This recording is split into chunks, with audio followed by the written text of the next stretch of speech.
بسم اللہ الرحمن الرحیم۔ صرف 5 منٹ کا مدرسہ قرآن و حدیث کی روشنی میں 25 ربیع الثانی۔ نمبر 1، اسلامی تاریخ۔ حضور صلی اللہ علیہ وسلم کی ہجرت۔ رسول اللہ صلی اللہ علیہ وسلم کو جب ہجرت کی اجازت ملی تو اس کی اطلاع حضرت ابو بکر صدیق رضی اللہ تعالی عنہ کو دے دی، اور جب ہجرت کا وقت آیا تو رات کے وقت گھر سے نکلے اور کعبہ پر الوداعی نظر ڈال کر فرمایا، تو مجھے تمام دنیا سے زیادہ محبوب ہے۔ اگر میری قوم یہاں سے نہ نکالتی تو میں تیرے سوا کسی اور جگہ کو رہنے کے لیے اختیار نہ کرتا۔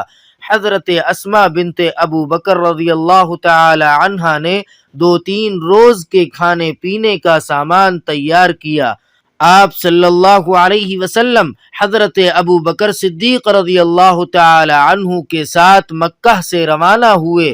ایک طرف محبوب وطن چھوڑنے کا غم تھا اور دوسری طرف نوکیلے پتھروں کے دشوار گزار راستے اور ہر طرف سے دشمنوں کا خوف تھا، مگر اسلام کی خاطر امام الانبیاء تمام مصیبتوں کو جھیلتے ہوئے آگے بڑھ رہے ہیں۔ راستے میں حضرت ابو بکر صدیق رضی اللہ تعالی عنہ کبھی آگے آگے چلتے اور کبھی پیچھے پیچھے چلنے لگتے تھے۔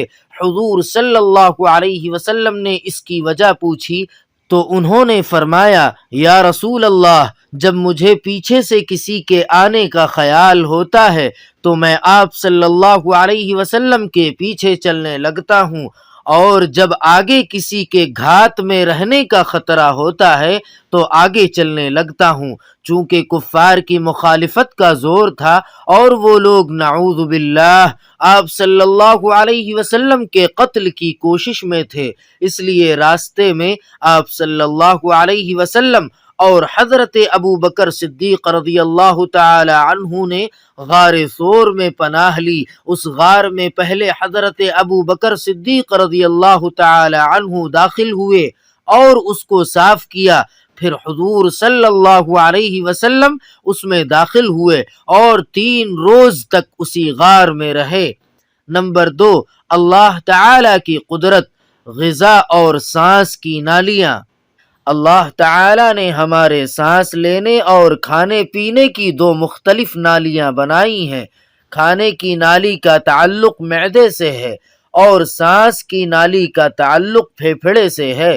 جب انسان کھاتا ہے یا پیتا ہے تو قدرتی طور پر سانس کی نالی کا منہ ڈھکن کی طرح پردہ سے بند ہو جاتا ہے اور کھانے کی نالی کے ذریعے کھانا معدے میں پہنچ جاتا ہے۔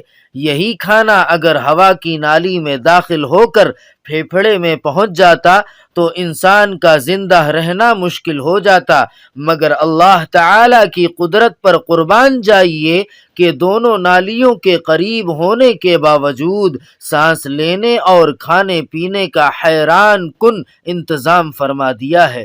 نمبر 3، ایک فرض کے بارے میں، سود سے بچنا۔ قرآن پاک میں اللہ تعالی فرماتا ہے، اے ایمان والو، تم کئی گنا بڑھا کر سود مت کھایا کرو، کیونکہ سود لینا مطلقاً حرام ہے، اور اللہ تعالی سے ڈرتے رہو تاکہ تم کامیاب ہو جاؤ۔ نوٹ: کم یا زیادہ سود لینا، دینا، کھانا، کھلانا ناجائز اور حرام ہے۔ قرآن اور حدیث میں اس پر بڑی سخت سزا آئی ہے، لہذا ہر مسلمان پر سود لین دین سے بچنا ضروری ہے۔ نمبر 4، ایک سنت کے بارے میں، عشاء کے بعد جلدی سونا۔ رسول اللہ صلی اللہ علیہ وسلم عشاء سے پہلے نہیں سوتے تھے اور عشاء کے بعد نہیں جاگتے تھے بلکہ سو جاتے تھے۔ نمبر 5، ایک اہم عمل کی فضیلت، جماعت کے لیے مسجد جانا۔ رسول اللہ صلی اللہ علیہ وسلم نے فرمایا، جو شخص با جماعت نماز کے لیے مسجد میں جائے تو آتے جاتے ہر قدم پر ایک گناہ مٹتا ہے اور ہر قدم پر اس کے لیے ایک نیکی لکھی جاتی ہے۔ نمبر 6، ایک گناہ کے بارے میں، ایزار یا پینٹ ٹخنے سے نیچے پہننا۔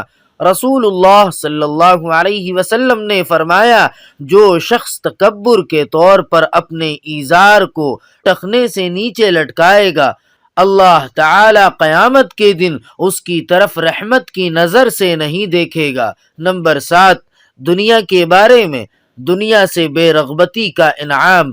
رسول اللہ صلی اللہ علیہ وسلم نے فرمایا، جو شخص جنت کا خواہش مند ہوگا وہ بھلائی میں جلدی کرے گا، اور جو شخص جہنم سے خوف کرے گا وہ خواہشات سے غافل یعنی بے پرواہ ہو جائے گا، اور جو موت کا انتظار کرے گا اس پر لذتیں بیکار ہو جائیں گی، اور جو شخص دنیا میں زہد یعنی دنیا سے بے رغبتی اختیار کرے گا اس پر مصیبتیں آسان ہو جائیں گی۔ نمبر 8، آخرت کے بارے میں جنتیوں کا لباس۔ قرآن پاک میں اللہ تعالی فرماتا ہے، ان جنتیوں کے بدن پر باریک اور موٹے ریشم کے کپڑے ہوں گے، اور ان کو چاندی کے کنگن پہنائے جائیں گے، اور ان کا رب ان کو پاکیزہ شراب پلائے گا، یعنی اہل جنت سے کہا جائے گا کہ یہ سب نعمتیں تمہارے اعمال کا بدلہ ہیں، اور تمہاری دنیاوی کوشش قبول ہو گئی۔ نمبر 9، طب نبوی سے علاج۔ داڑھ کے درد کا علاج۔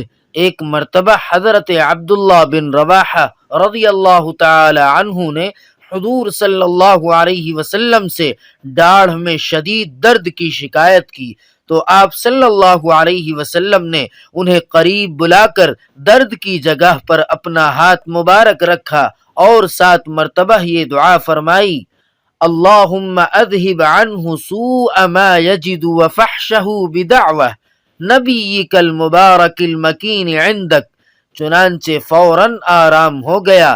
نمبر 10، قرآن پاک کی نصیحت۔